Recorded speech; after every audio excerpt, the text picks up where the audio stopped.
Kami mempersembahkan renungan Santapan Rohani, terjemahan dari renungan Our Daily Bread.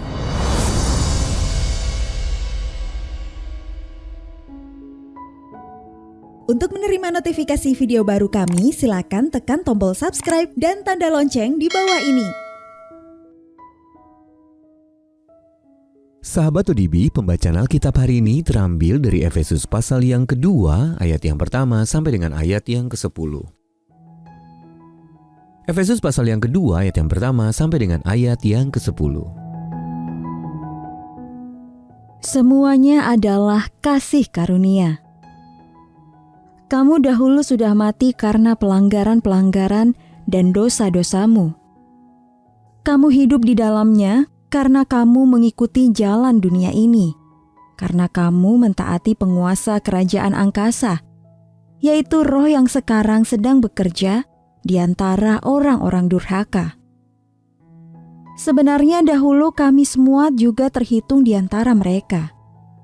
Ketika kami hidup di dalam hawa nafsu daging dan menuruti kehendak daging dan pikiran kami yang jahat. Pada dasarnya kami adalah orang-orang yang harus dimurkai, sama seperti mereka yang lain. Tetapi Allah yang kaya dengan rahmat, oleh karena kasih-Nya yang besar yang dilimpahkannya kepada kita, telah menghidupkan kita bersama-sama dengan Kristus, sekalipun kita telah mati oleh kesalahan-kesalahan kita. Oleh kasih karunia, kamu diselamatkan. Dan di dalam Kristus Yesus, Ia telah membangkitkan kita juga dan memberikan tempat bersama-sama dengan Dia di sorga. Supaya pada masa yang akan datang, Ia menunjukkan kepada kita kekayaan kasih karunia-Nya yang melimpah-limpah, sesuai dengan kebaikan-Nya terhadap kita dalam Kristus Yesus. Sebab karena kasih karunia, kamu diselamatkan oleh iman. Itu bukan hasil usahamu, tetapi pemberian Allah. Itu bukan hasil pekerjaanmu, jangan ada orang yang memegahkan diri. Karena kita ini buatan Allah, diciptakan dalam Kristus Yesus untuk melakukan pekerjaan baik yang dipersiapkan Allah sebelumnya. Ia mau supaya kita hidup di dalamnya. Ayat mas renungan hari ini terambil dari Efesus pasal yang kedua, ayat yang ke-10. Kita ini buatan Allah, diciptakan dalam Kristus Yesus untuk melakukan pekerjaan baik. Renungan hari ini berjudul Mahakarya dalam Diri Kita, ditulis oleh Kenneth Peterson. Sahabat ODB, dalam majalah The Atlantic, Arthur C. Brooks menceritakan kunjungannya ke Museum Istana Nasional di Taiwan. Museum tersebut memiliki salah satu koleksi seni Tiongkok terbanyak di dunia. Seorang pemandu museum bertanya, "Apa yang Anda pikirkan ketika saya meminta Anda membayangkan sebuah karya seni yang baru akan dibuat?" Lalu Brooks berkata, "Mungkin sebuah kanvas kosong." Pemandu itu membalas, "Coba lihat dari sisi lain. Seni itu sudah ada, dan tugas seniman hanyalah menyingkapkannya." Dalam Efesus pasal yang kedua ayat yang ke-10, kata buatan yang kadang diterjemahkan sebagai hasil karya atau mahakarya berasal dari kata Yunani polema. Dari kata ini kita memperoleh kata poetry atau puisi. Allah telah menciptakan kita sebagai suatu karya seni, puisi yang hidup. Namun diri kita sebagai karya seni telah menjadi kabur. Kamu dahulu sudah mati karena pelanggaran-pelanggaran dan dosa-dosamu. Mengutip kata-kata pemandu museum seni yang merujuk pada diri kita sudah ada. Dan tugas sang seniman ilahi adalah untuk menyingkapkannya. Dan Allah memang sedang memulihkan kita, mahakaryanya. Allah yang kaya dengan rahmat telah menghidupkan kita. Efesus pasal yang kedua, ayat yang keempat sampai dengan ayat yang kelima.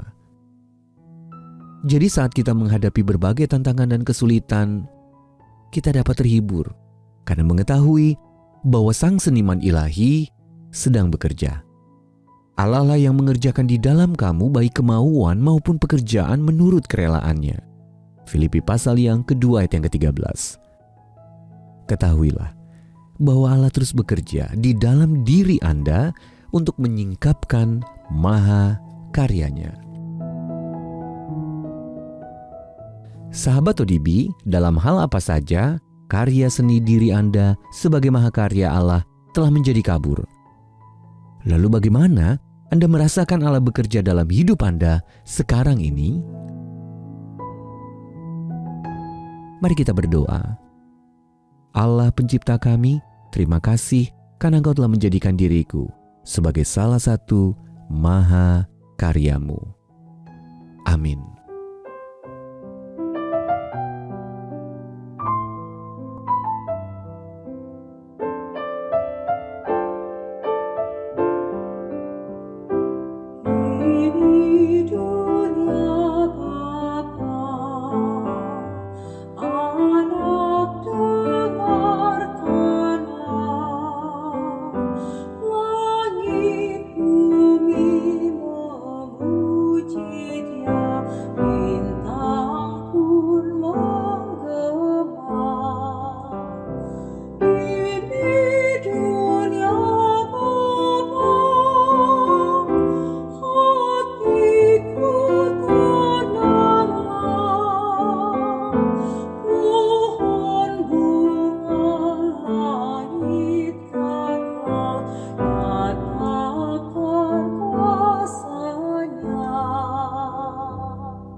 ini